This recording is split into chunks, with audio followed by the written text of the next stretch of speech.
Alright guys, let's talk about ApeCoin on the channel for the first time in about 3 weeks since about 9th of May. That's this candle right here. So basically we're almost at the same height we were just several weeks ago. Now, you can see this box, guys. We are just basically consolidating since that day. We pretty much entered this box and we haven't really left this 10 or 11 cent range here, guys.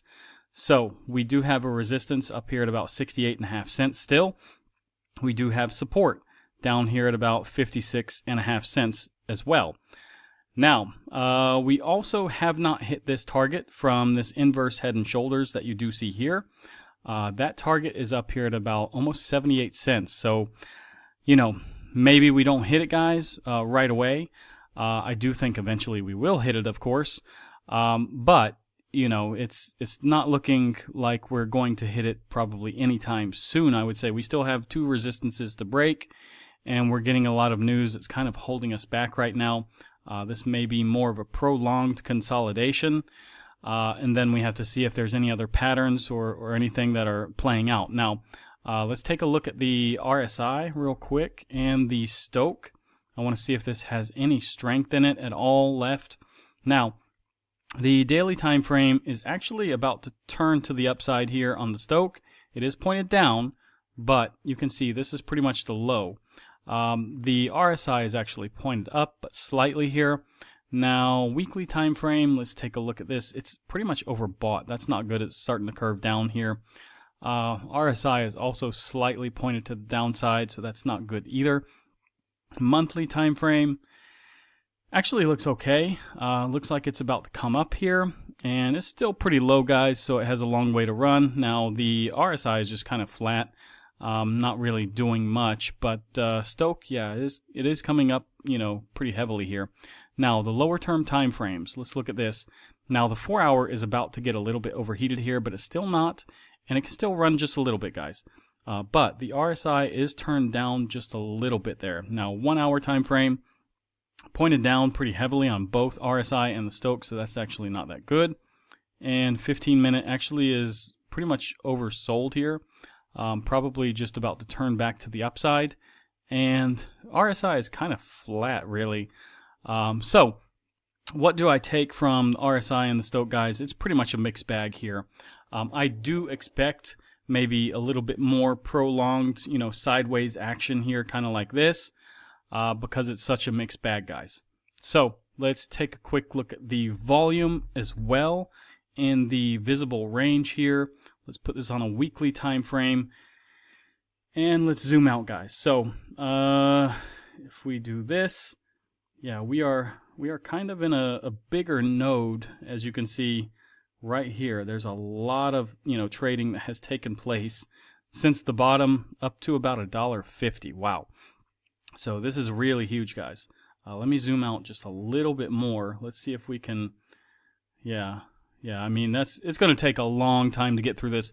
Actually, the point of control, guys, is right here at about 93 cents, right in this little candlestick. So, yeah, we are facing heavy resistance, really, with ApeCoin, unfortunately. And it does look like, you know, we do need to break some resistance here, really. Let's just put kind of a trend line like this. So when we get to that point, guys, you know, we'll go one step at a time, basically. But yeah, there's going to be probably some resistance here holding it down. But yeah, this is not looking too good for ApeCoin at the moment, unfortunately. Now, looking at the tokenomics, guys, ApeCoin is number 157 coin. That's not too bad, actually. Top 200, so that's great. The max supply is 1 billion. Circulating is about 80% of that circulating. So, you know, that's fine. In my opinion, the tokenomics here are excellent. You can see, though, my average, I am way down on my ApeCoin, unfortunately. But yeah, I have sold some of my ApeCoin because I get a lot from staking. But now I don't, because I moved my ApeCoin out of xt.com, guys. So I just get a little bit now. I think it's less than 1%, but I'm not willing to take that risk with xt.com because they stole my Casper. Now, the all-time high was up here at about $27, so you're still getting about a 97.5% discount. Now, what I usually say, guys, is there's no chance in hell we're probably going to reach $27, especially when you're 97% down, guys, unfortunately. But you get the metaverse out here, and you have a chance. But it has to be done right before the bull run ends, guys. So we'll see. I know they're still working on that metaverse. I really haven't heard anything about it lately. It's been maybe a couple of years. Now, they did have Ape Chain come out maybe half year, 8 months ago, and that really pumped the price up.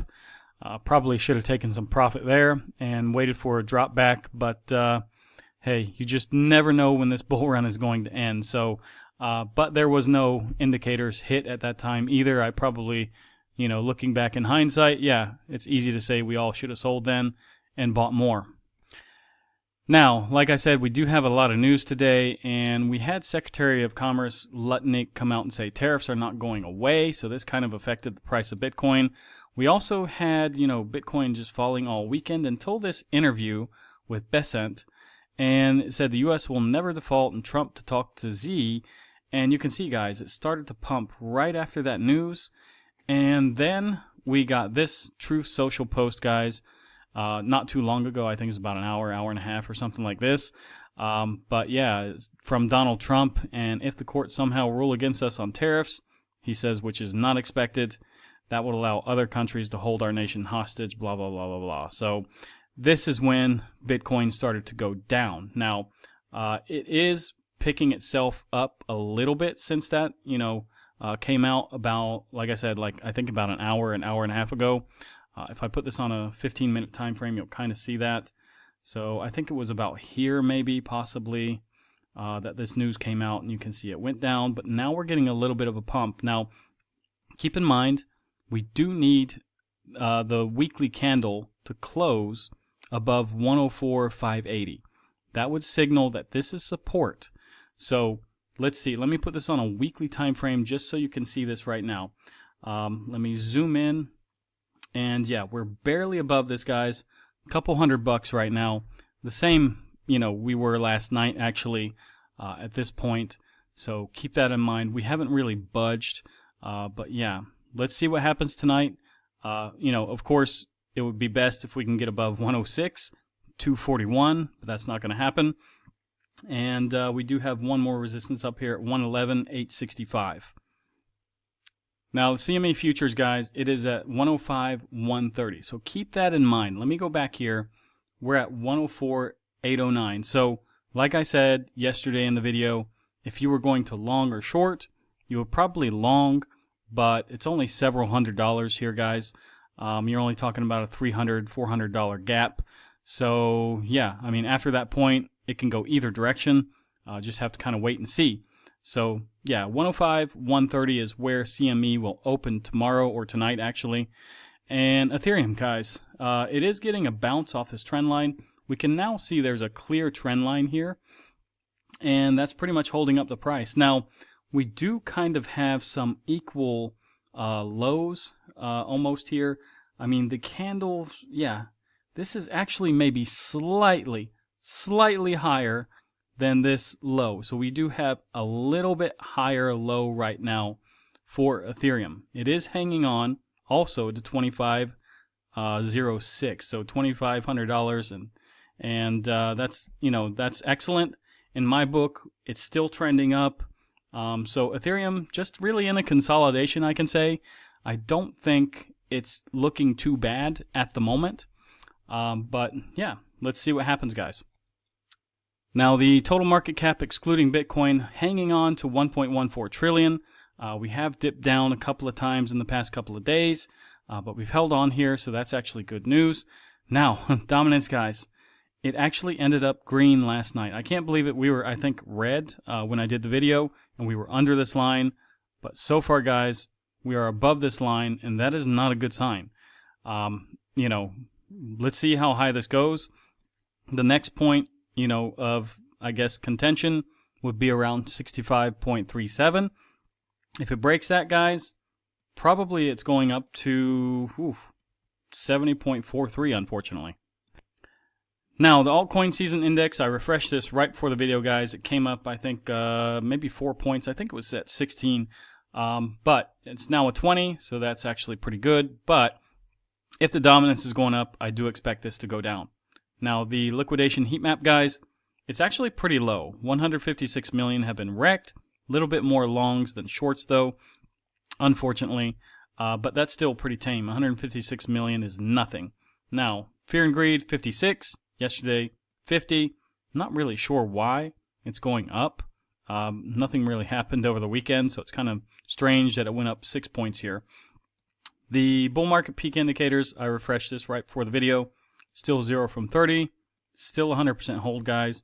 Best indicator, Pi cycle top indicator, still hasn't crossed. And this green line looks like it's continuing up, but this orange line is also going up. Now, taking a quick look at the economic calendar, guys, Fed Waller is speaking at 2 o'clock in the morning my time here in Czech Republic. We do have PMI numbers. We have ISM numbers. Atlanta Fed GDP now. Fed Chair Powell is speaking also tomorrow. So it's a pretty big day, I would say. Tuesday, JOLTS job openings is probably the only thing we need to worry about. Wednesday, Bostic is speaking. We got PMI numbers, ISM numbers again. So kind of a big day as well. Thursday, jobless claims, we do have Harker speaking, Atlanta Fed GDP now again. Not sure why this pops up so many times. And yeah, maybe non-farm productivity could be also a little bit important. But Friday, non-farm payrolls, guys, most important thing this week. Of course, we do have private non-farm payrolls. We got average hourly earnings. But yeah, most important is non-farm payrolls next week. Now, looking at FedWatch tools, guys, it's about a 98% chance we're not getting a cut here in about 16 days, guys. You can see the next FOMC meeting is 16 days and 22 hours. Now, Trueflation went down a lot. It's now under 2%. It's 1.85. So not sure why it, dove down so quickly. But yeah, I mean, this is what the Fed wants. They want they want 2% or less, actually. That's what they're aiming for, so I don't know what they're waiting for when it comes to cuts, guys. Now, taking a look at crypto bubbles, I don't know what this white is, guys, but this every day is going up like crazy. I think it's some new coin, but I'm not 100% sure. Now, earlier today, there was a lot more green across the board, but today it's a little bit more red now. Now, if you want to stake your ApeCoin, guys, go to Coinondo here. There's 21 deals that were found. Now, like I said, xt.com, I was staking it there, but they stole my Casper, guys, and I don't recommend you send it there, because if they stop the, ApeCoin and they don't let you withdraw it, like they don't let me withdraw my Casper, well, you lose it all, and you probably have to pay a very large fee. Like they told me $100 to get my Casper, and it was only about $60, guys, so I'm not going to do that. Anyways, check out Coinondo. Lots of deals here. Like I said, 21 deals, and there's plenty of other exchanges to use. But yeah, for example, Binance, but you need to lock it up for 120 days, which in my opinion it's a little bit long. But you do as you do. I do as I do, guys. I'm looking for more flexible, staking. Anyways, guys, like, subscribe, activate the bell, share this video with your friends, and check out some of the exchange partnerships that I have below. I do have partnerships right now with 7 exchanges. I'm working on an 8th, but my partnerships include Bitget, MEXC, BingX, Blowfin, BitUnix, Bitrue, and Weeks. So if you use those, of course, it gives me a little bit of commission and really helps me out. And guys, if you want Moodix, check out Moodix. There is a link below to that as well. It's not only about these measurements, guys. They do have charts, statistics, articles, and many things here. So definitely check that out as well. And anyways, guys, like I said, like, subscribe, activate the bell, and I'll see you guys in the next video.